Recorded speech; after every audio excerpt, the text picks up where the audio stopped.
जय Hind dear student. Question है how much heat energy in joule.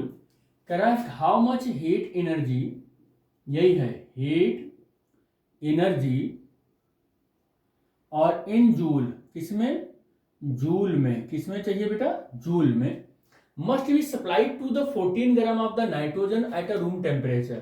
Room temperature T1 is equal to, मान लेते हैं 27 degree centigrade, to rise its the temperature by 40 degree centigrade. अच्छा, हमें कुछ नहीं करना है, अब इसको delta T is equal to 40 degree centigrade, या हम 40 कैल्विन भी लिख सकते हैं। अच्छा, यहाँ डिग्री सेंटीग्रेड और कैल्विन हम दोनों इक्वल लिख रहे हैं, क्यों बेटे, इसलिए लिख रहे हैं क्योंकि यहां पर टेम्परेचर का डिफरेंस है, याद रखना, टेम्परेचर डिफरेंस में डेल्टी डिग्री सेंटीग्रेड में हो या डेल्टी केल्विन में हो, दोनों सेम होता है। क्यों दोनों सेम होता है?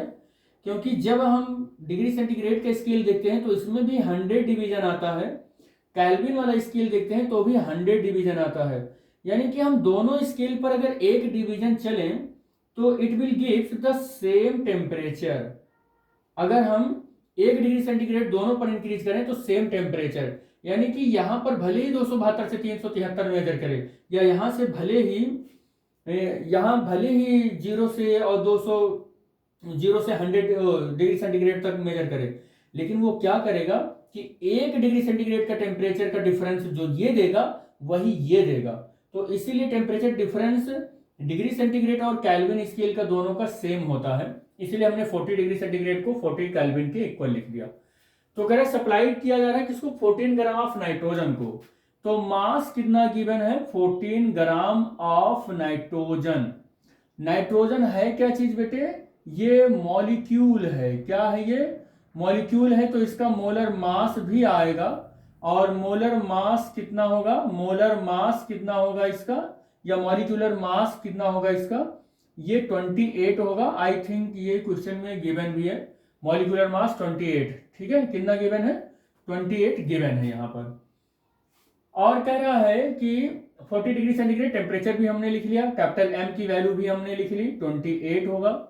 एट द कांस्टेंट प्रेशर, बेटे देखो प्रेशर कांस्टेंट है, प्रेशर क्या है, कांस्टेंट है। जैसे ही प्रेशर कांस्टेंट होता है तुरंत तुम्हारे दिमाग में आना चाहिए कि हाउ मच हीट एनर्जी। अब और प्रेशर कांस्टेंट है तो हीट एनर्जी का फार्मूला कितना हो जाएगा, दिमाग में क्या आना चाहिए, एनसीपी डेल्टा टी, ये आना चाहिए दिमाग में, यही फार्मूला आना चाहिए, Q is equal to NCP delta T आना चाहिए दिमाग में। ये इतना आ गया। अब अगर इतना आ गया तो Q is equal to N, N का मतलब होगा mass upon molar mass, CP को एज इट इज रहने दो, डेल्टी को यहां बढ़ा दो। और Q is equal to M की वैल्यू कितना ग्राम दिया गया है, 14 ग्राम, और मोलर मास कितना है इसका, 28 है।